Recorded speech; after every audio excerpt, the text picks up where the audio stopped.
Sandra, welcome to another episode of Asexualized, My Asexual Life. This is a place for education about asexuality, all things asexual, and I share my own asexual life journey in order to help you in yours.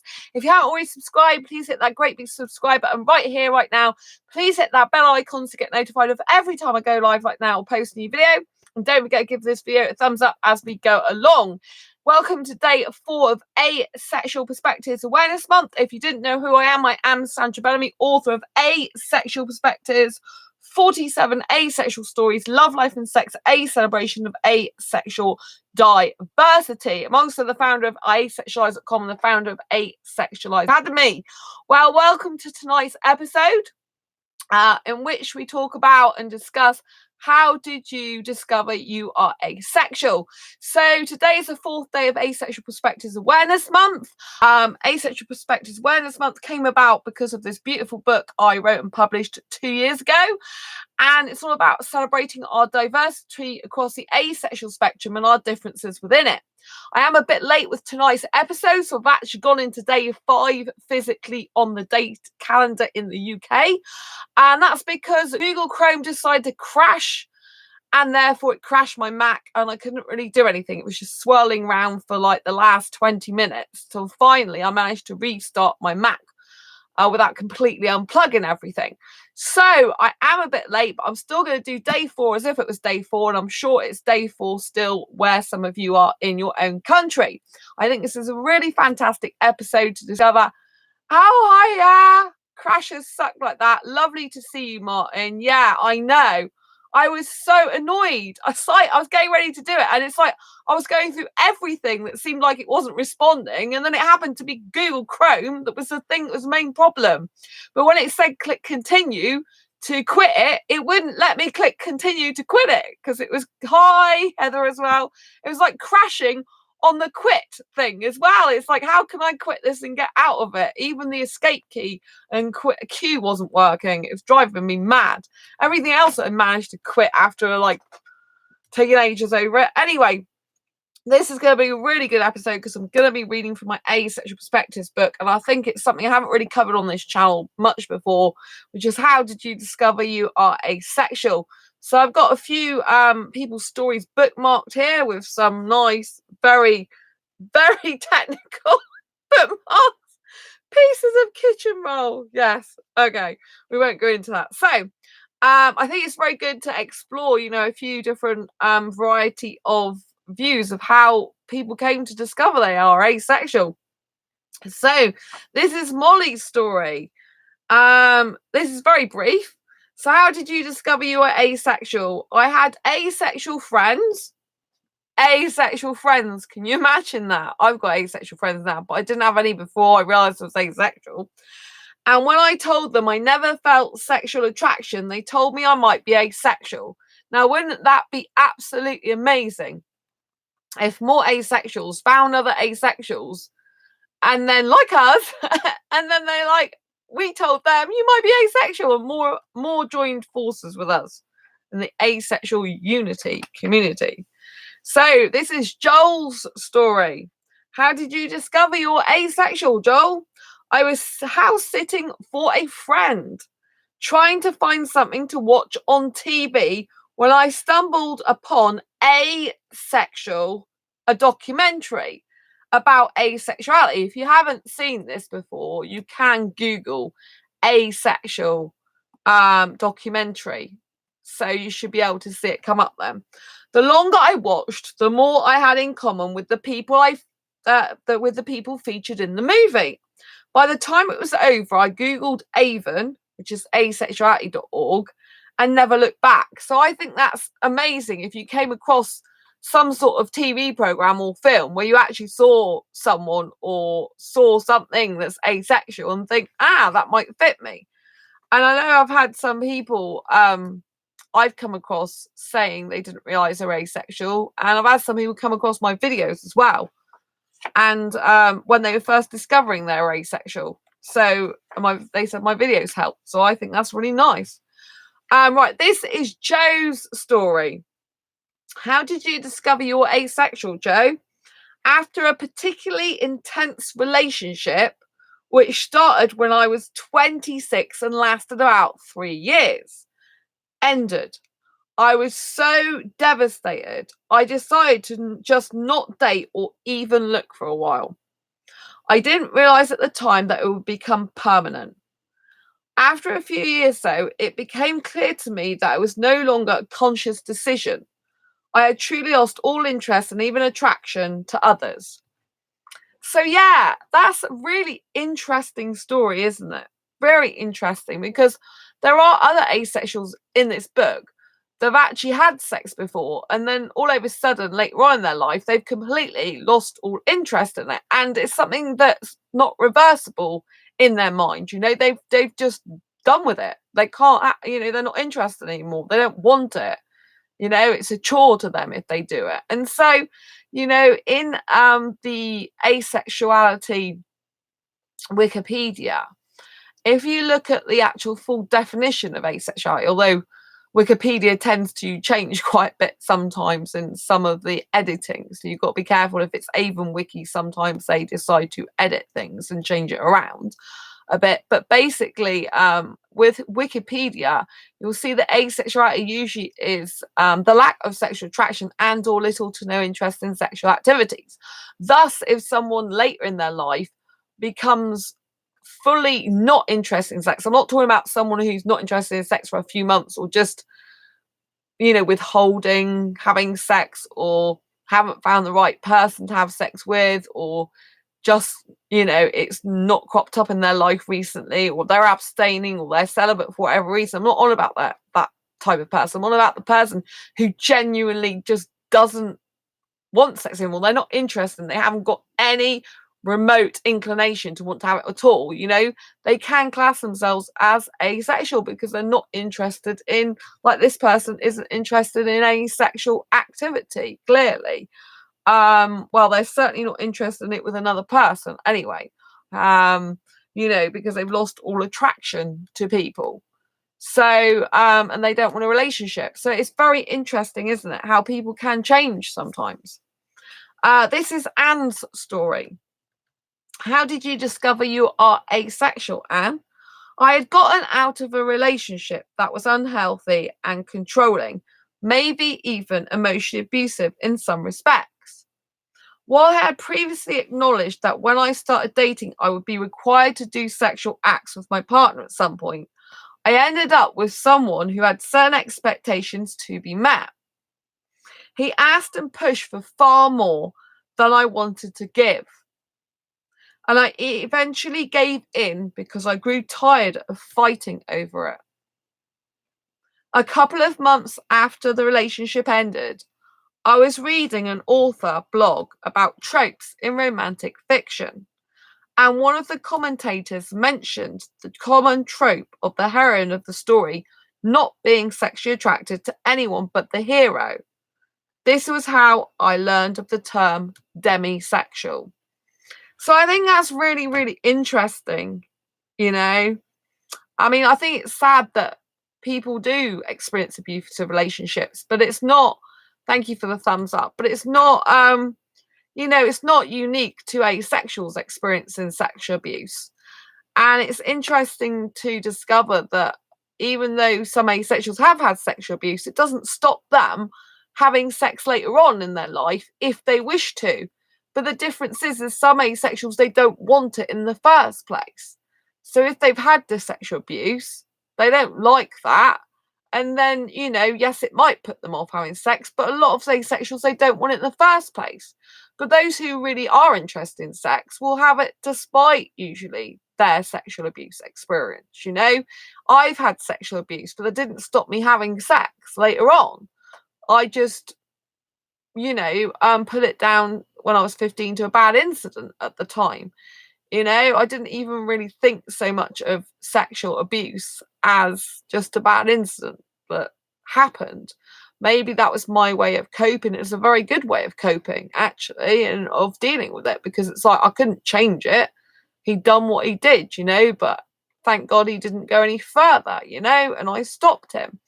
So, but I've had all my sexual relationships after that, so it didn't put me off having sex. I just remember as a child,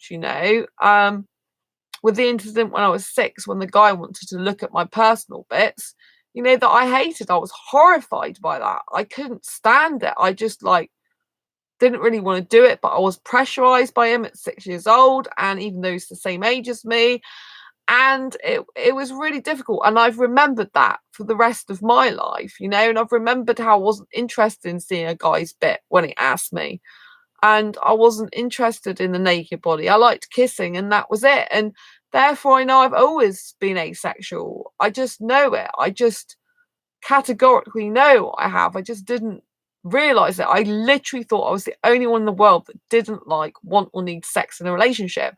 I remember thinking sexual acts and parenthood were a requirement, not just in a relationship, but in life in general.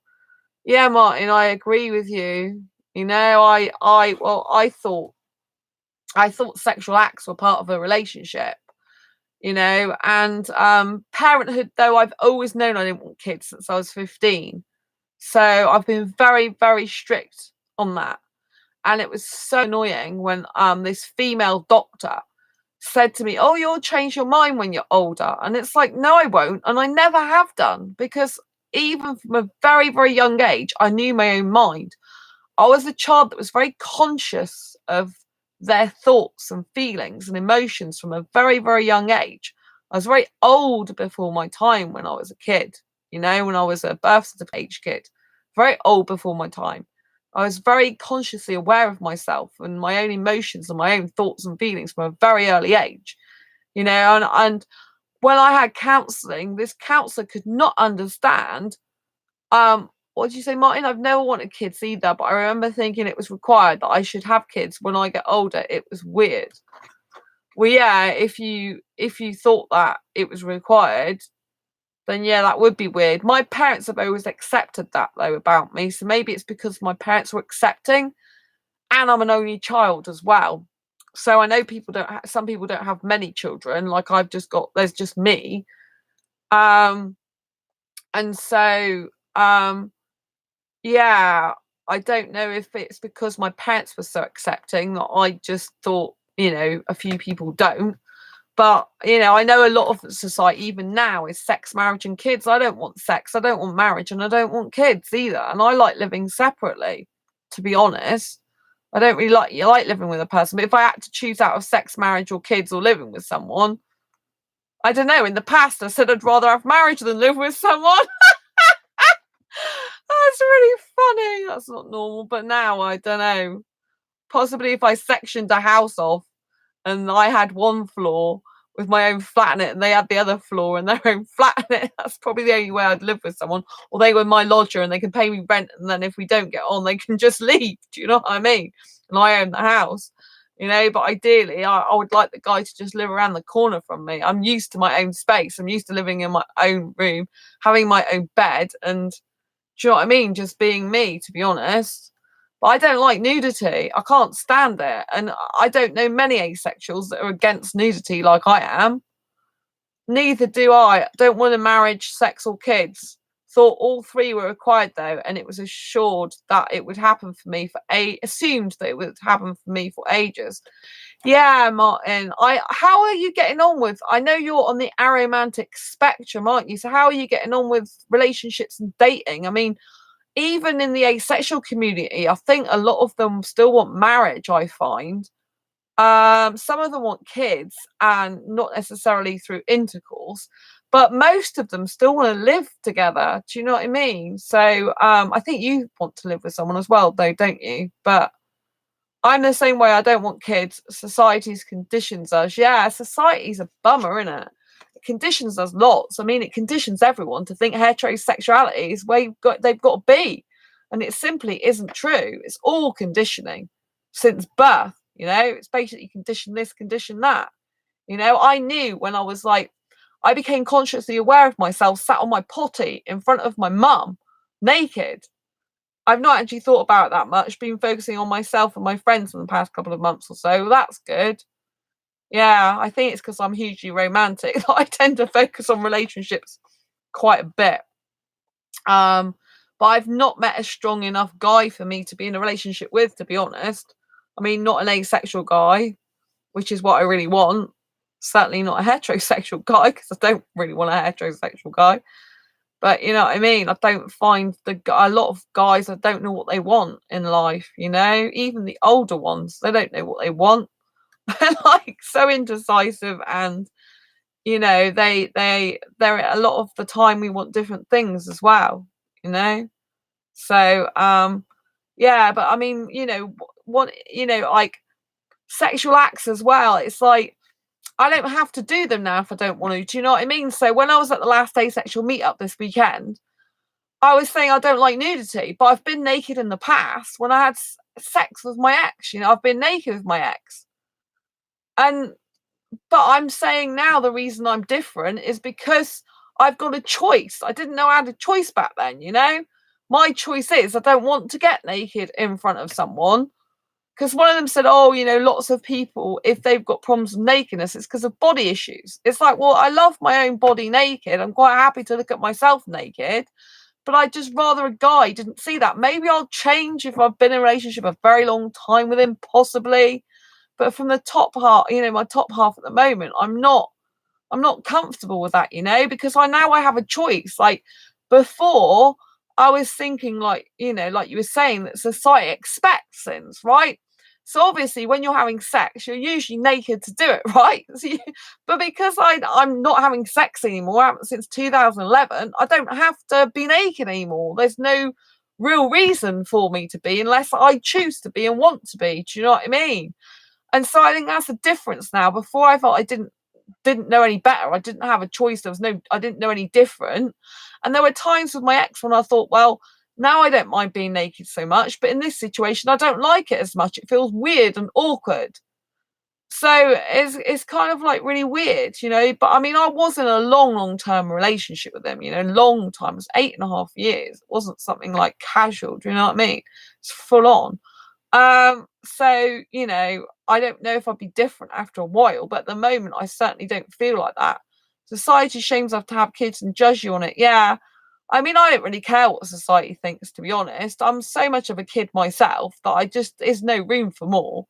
It's like I say that to people who like asexuals even that come across, you know, if a guy's on about want kids and I'm like, well, no, I don't. I am like a kid, you know, on purpose because I love living like a teenager. I don't have room for another kid in my life.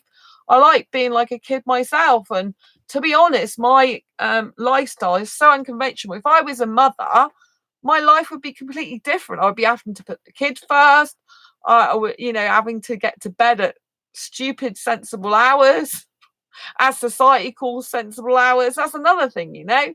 Society, you know, it's always like you're meant to get X amount of hours sleep at a certain time, like go to bed at 10:30 or 11. Do you know what I mean? And then happy days and sit there wasting your life away until you fall asleep. It's ridiculous. Yeah, it is stressful. I mean, I actually get on very well with kids. Very well. But that's because I'm like on their level. It's because I like a lot of their same stuff as them, like the movies and stuff. So we have lots to talk about. But I don't want them of my own. I don't have time to have kids. My friends are more important to me than me helping with a problem that doesn't exist. Exactly. Yeah, exactly. It's really important. Yeah, I agree, Martin. I mean, I don't want, if I was a mother, I'd be a completely different person. I'd make probably a good mother because of the qualities I have as a person and human being. But I don't want to be a mother because I want to live my own life. Do you know what I mean? I would have to behave a different way, manage my life a different way. It would just not be very good for me. I don't like that idea at all. You know, I've always been very independent. I like to live my own life. I'm here to fulfill my own life missions and live my own life as a single individual human being, not as a one plus a kid. Do you know what I mean? It's just not who I am, you know? I mean, from an early age, I've got on well with children because I've had kids come up to me who don't even know me starting to hold my hand and stuff. So, you know what I mean? I do, you know, because I'm a kind, caring person. That's why they're attracted to hold my hand, so because they know I'll look after them and they won't cause them any harm. But, you know, because I've got that caring nature, but I don't want kids of my own, you know. I'm too much like a kid. I love being like a kid myself. I rather have friends in this channel. Oh, love you, Heather. Thank you. Oh, that's beautiful. Yeah. I'd rather have this channel as well and the friends here. It's much better. I think it's a shame that society, shoves people into little boxes and makes people believe a certain thing. Just think of all the people, the kids at schools that just still believe, because they're pushed to believe, that sex is the answer to long-lasting, healthy, loving relationships, when it's the opposite. If you haven't got a foundation of friendship, you can't have a sustainable, long-lasting, committed, loving, healthy relationship. You can't. So in schools, instead of just doing sex education, they should be teaching people how to make friends and how to make healthy friendships and how to sustain those friendships, and then talk about relationships. And some people might want sex, some people don't. That's what they should be bringing children up to talk about and to be educate them on. There's no education on friendship in school. Some asexuals say to me, how do you make friends as an adult? But are we ever taught really how to make friends as kids? We're expected that it comes naturally. And then we can get we can get some people that are meant to be our friends as kids are actually very unhealthy for us. They're horrible to us, that use us, abuse us, and manipulate us. And because we have no roadmap to work with, we have no criteria set out to say this is what a good friendship looks like, we can end up getting to very unhealthy friendships. I was in unhealthy, at least one unhealthy friendship when I was a kid, in birth certificate age. I had a very unhealthy relationship, and then when I was in secondary school as well. And I was made to believe that that's the best I could do, basically, that I should be honoured to be in that position with that person, and I lacked self-esteem back then. I lacked self-worth, so I just accepted it, but I truly believe that from a young age we should be taught how to value people as friends and how to make friends and how to make good friends. It's really, really important. I think that is hugely missed off the curriculum. There are so many things that are missed off the curriculum. Life skills that you're just not given in school or college or university. There's a lot of life skills that are missing. And I think this is what a lot of the adult problems are. They're the fact that we weren't taught a lot of these things in schools. We're taught things like maths and English and all that type of thing. But, communication skills are huge. It's not just about written English. It's about verbal cues. It's about body language.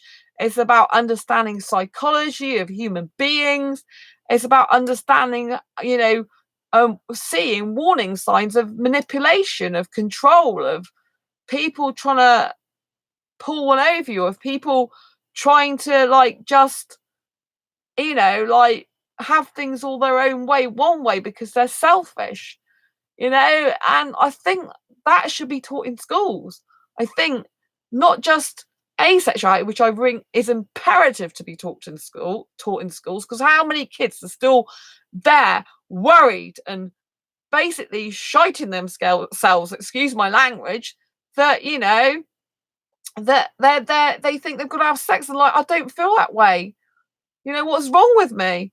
What you say, Martin? And then in sexual education, they'll probably talk about homosexuality and bisexuality if you're lucky. Yeah, I mean, UK, they're meant to be bringing LGBT education, weren't they, to schools? But I think some of the parents complained, from what my mum was saying, that they didn't want their children to be taught stuff like that, and it's just ridiculous. It's like, until generations accept us and it's going to be difficult. So we need to make sure that all our own generation and future generations are brought up much more open-minded, so that there isn't this stigma surrounding different sexualities. I mean, what if I've had a child who is 13 come across this channel, which was to do with what is biromantic, and they were heterosexual young guy at 13 who had a bi-romantic, bi-asexual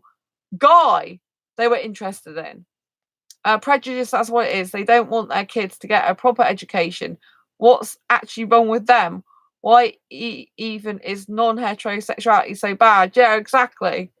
They're scared though, aren't they? They're scared because they think it's weird, different, It's not what they're used to. They think every penis should be in every vagina, every penis should be in its hole and all that type of thing, but it's ridiculous. It's just ridiculous. It's like very old thinking. There are enough men and women in the world, enough heterosexuals to have loads of kids. We don't need every person in the world to be heterosexual. Enough people are having children. Just because a selected number of society may not want kids, then that's fine. And there's people who are gay that do have kids anyway. They can have a surrogate, they can adopt, or they can do other things. And that's another thing as well. Adoption. Adoption to me should be encouraged between people who are good parents. Everyone's so like, I've got to oh no, my kid will be themselves and happy and have a good education to go with it. Being homosexual or asexual doesn't stop you from having kids. Being heterosexual doesn't guarantee kids. Exactly. Yeah, that's what I was trying to say as well, is that homosexuals do have kids. They adopt, or they have a surrogate, or use other means to have it, and I think adoption's kind of overlooked as well. I think there's a lot of kids out there in the world that do need to be adopted, and I know personally family members who have done IVF. I know my cousin, she's got twins now. She's not asexual, but one of my cousins, because I've got a few, and I'm really pleased for her because it's what her and her partner wanted. But I think it's sad when people try so much for IVF and then they forget about all the kids out there in the world that really need a loving home that they could give to someone. I knew at 15 that I never wanted kids, but if I ever did decide to have kids, I would have adopted. I wouldn't have had my own physical kids. That would quite repulse me, that idea. It does repulse me, but I would have adopted, and I would have adopted from 4 or 5 upwards, because I'm not a baby person, because they were like going to school or something already, primary school, but I don't want kids, but I'm just saying that's how I felt back then, and I think it's really important to know that it's good for people to be whatever sexuality they want. And it seems to me that people who don't want their children to be exposed to this are really, they're just crippling their kids. They're just trying to, like, what about all the kids that actually are homosexual, that are bisexual, that are pansexual from a very, very early age? And they're like, what the hell is wrong with me? Because their parents are drumming into them that, they've got to be heterosexual. And they're just like feeling lonely, left out. I think we need this education. I think it's bad of parents to stop it. I mean, because they think it's not normal. But I mean, a lot of those people that are the ones that say it's not normal are the ones probably covering up a whole load of private stuff. Do you know what I mean? You find sometimes the most like poshest, it's rather damaging. It hurts us as a race, I think. Yeah, I agree, Martin. It does. But I think a lot of the people that are saying this stuff, they're like sort of posh, or they think they're better than anyone else, or they think they're right all the time. I think it's very, very damaging attitude to take. And I think they've probably got a lot of secrets. I mean, I read something tonight on Facebook about the UK. There's a guy who is anti-LGBT was then found having sex with a bloke. So he's found having sex with a bloke because obviously he's having gay sex, yet he's anti-LGBT, which shows what he's really like. And I think some of these people are having their own issues. They're moaning, complaining about other people not being heterosexual, but how many of those really secretly know in their heart of hearts that they fancy the same gender, the same sex, or multiple genders and sexes? Do you know what I mean? And they're just hiding from it. Because if they got such a problem with other people being that way, then how does that reflect on them? There must be some reason why they got such a problem with it. I'm not gay, I'm not lesbian, but I have gay and lesbian friends. It's lesbian and gay love. That's great, but I'm not a lesbian. I do get annoyed when people suggest I'm a lesbian because I'm asexual. It really annoys me. Not because of gay or lesbian being anything wrong with it. I have friends that's great. It just annoys me when they automatically assume that asexuality means I'm gay, a lesbian, when I'm not, I'm still attracted to guys, and they're like, well, how does that work if you don't want sex with them? I'm like, because I like kissing and cuddling. I like doing other things. I just don't want the sex. I'm just not interested in it. Doesn't do anything for me. Do you know what I mean? It, because obviously with a lot of asexuals, the thing is you're not sexually attracted to anyone. And that can be misinterpreted as not attracted to anyone in any way, shape or form, which is not correct. For some people it is correct. Some asexuals, especially on the aromantic spectrum, those who are not interested, not romantically attracted or sexually, they could not be attracted to anyone at all in any way, shape or form. But I do know even some aromantic asexuals can have aesthetic attraction, for example, or have intelligence attraction. They're attracted to someone who's intelligent. Do you know what I mean? So we're all different, and I think it's about time we celebrated our diversity even more.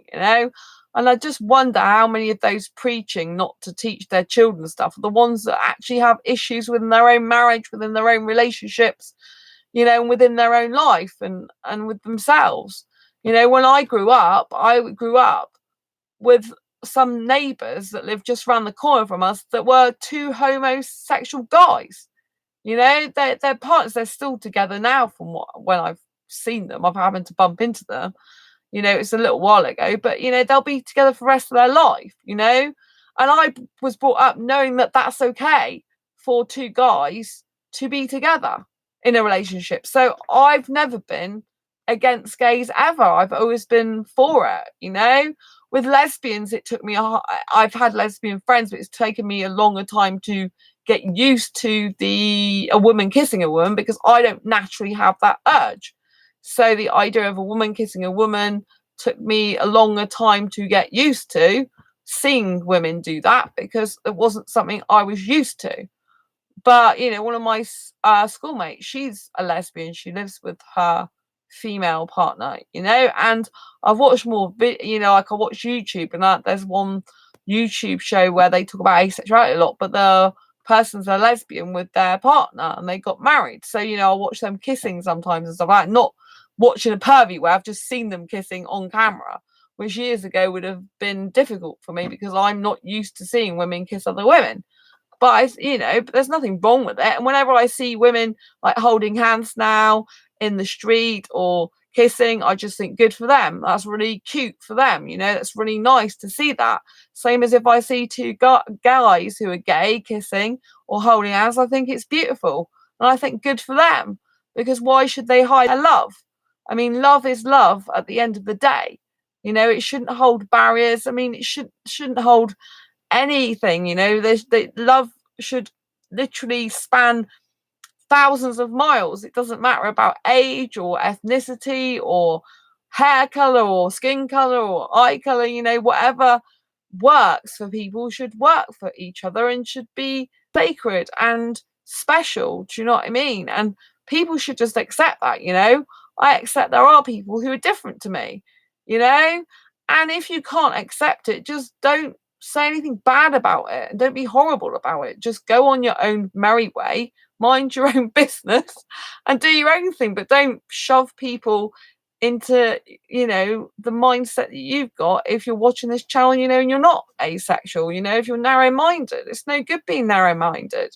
I personally want to live and expand my mind, and I've expanded my comfortability since my asexual journey.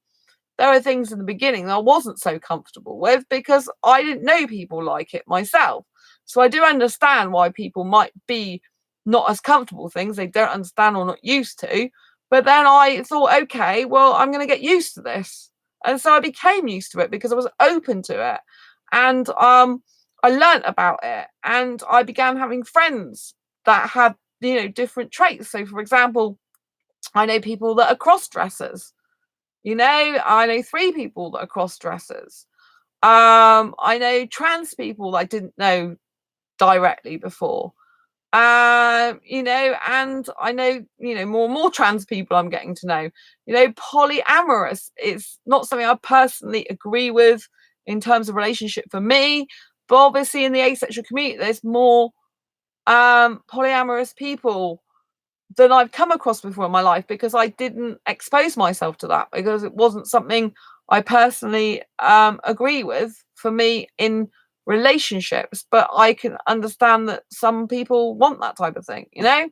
So I've expanded my mind a lot because I am open-minded. There's still more I can learn, there's still more I can do to improve myself. I think there's always stuff you can do to improve yourself, but I think as long as you've got the mindset of you being open and honest to things.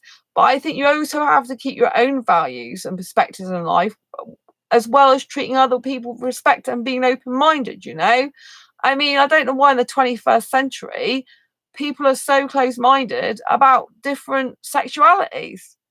You know, it's obvious that not every person in the world is going to be attracted to the opposite sex. I mean, surely it's just common sense, really. I don't see why people don't understand it, but I think it's just purely to do with uncomfortability of they're not used to that. But it's surprising. I mean, if you go out with women for a night, right, just go out with some women for the night, you know, observe their behavior.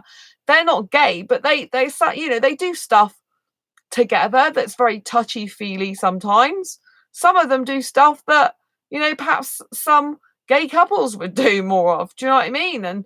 And so they can get very intimate, but they don't see that as being gay because they're not per se attracted to the woman or man, and they're not, you know, like wanting to be in that type of relationship. But some of the stuff they do is very out of the boundaries of normal heteronormativity, if you know what I mean. So I think that people just have to have an open mind and be realistic in the sense that there are bound to be people out there that are different to them in sexual orientation, that do have different preferences, that do have different likes, wants, needs, and dislikes, and then that's okay.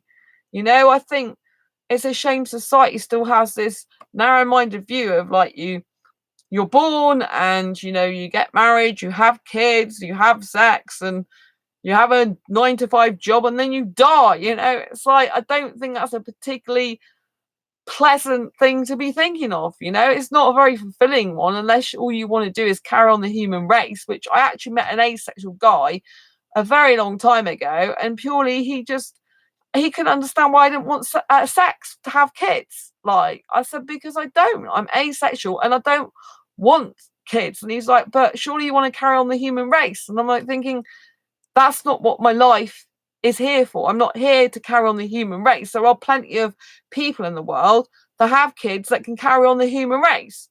I'm here to do my bit and to make a good impression. You know, when I say good impression, not good impression for myself as such, although it's nice, but, you know, I mean good impression as in leave my mark on the world to help other people, you know, which is what I like to do with this channel, to raise awareness of asexuality, you know. I mean, it'd be great if I was reincarnated in years to come and I could look back at myself and say, hey, I know that person. She's teaching about asexuality. And now asexuality is really well known, but I want it to be known well in this lifetime. Well, I'm still alive to see it. Do you know what I mean? I think it would be so beautiful. There's more ways of carrying on the human race outside of having kids. Just the act of having kids isn't enough. Yeah, that's very deep, Martin. That's very deep. Very, very, very deep. Like that. Very deep. Yeah, I think it's important to leave a legacy. Like you say, I think that's what we're talking about, Martin, isn't it? That you can carry on the human race, not necessarily by having more people, more children, but by leaving your legacy behind, you know, things that you can be remembered for that will help other people. That's certainly my intention. You know, I know I'm born for a special purpose and I know on this planet to help other people. There's no doubt in my mind about that. I mean, like, there's teaching kids good from bad, opinion from fact, etc., keeping them alive, stuff like that, legacy too. Yeah, yeah, it's important to maintain and sustain a healthy person, isn't it? In the mind, body, and soul. I think that mental health is not looked into enough in education as well. I think it's deeply neglected. I think a lot of the holistic things are neglected in education. You know, the actual inner being, the actual mental health, like I said, the friendship skills, communication skills. I think all that's really deeply lacking from a very young age. And I think that causes a lot of problems later on. I mean, just imagine if we had better communication, better, that would probably lead to more acceptance of people, and especially like friendship skills. I think they would really help, to be honest. And I think it's really hard when you're a child because you can be taught right from wrong, but there are certain things you could be taught that's wrong that could be right for you later on, if you know what I mean. So sometimes kids are taught like, things about money that's bad. For example, they're taught that, if you have a lot of money, you're a bad person, but it's not the money that makes you bad. It's how you treat other people as to whether you're good or bad. Do you see what I mean? And a lot of the time you can be taught the opinion of your parents or siblings or family, and that's not really your opinion, and you have it drummed down your throat as you've got to be a certain way, which is essentially what they do from a very early age with sexuality. They drum it down your throat that it's right to be heterosexual, it's wrong to be anything else but that. And we're learning from people who are not open-minded, who are closed-minded, and so that's how the situation never improves. So I think there's a lot more that could be done in education, but it helps that we raise awareness of asexuality. It helps that, I know Martin, sometimes you do asexual videos. It helps that we conquer the world in our own little way, in our own part of the world. It helps that we spread awareness of asexuality, so hopefully more and more people will come out as asexual as time goes on. Genuine asexuals. I mean, there's a lot of people online at the moment that, for example, are on ASAP that aren't genuine, so you've got to be very careful. But I hope more and more people, do have an open mind, and I hope that people can be told as kids, it's all right if you don't want sex, it's all right if you don't want marriage, it's all right if you don't want kids, and it would be great if asexuality was taught in schools. Then more and more people might discover they're asexual just by being at school, and that would be awesome. Anyway, I think I'm going to end it for tonight. It's been wonderful to have you, Martin and Heather. Thank you so much for taking part. I love you lots indeed. If you've got any questions or comments, please leave them down below. Thank you so much for the thumbs up. If anyone else is watching wants to give me a thumbs up for this video, that would be wonderful. Thank you. Thanks for live stream. See you both soon. Thank you, Martin. Thank you, Heather. Don't forget to subscribe if you haven't already, and hit that great big bell icon so you get notified of every time I go live. Like now, I'll post a new video. And happy Asexual Perspectives Awareness Month, day 4, which has gone into day 5, but I'm still going to be doing day 5 for you, providing my Mac doesn't start playing up again. Anyway, take care. Night, Heather. Night, Martin. Hello, good morning, good afternoon, or night, wherever you are in the world. Thanks for watching. Take care. Happy Asexual Perspectives Awareness Month. Don't forget to use #APAM in your tweets. Thank you.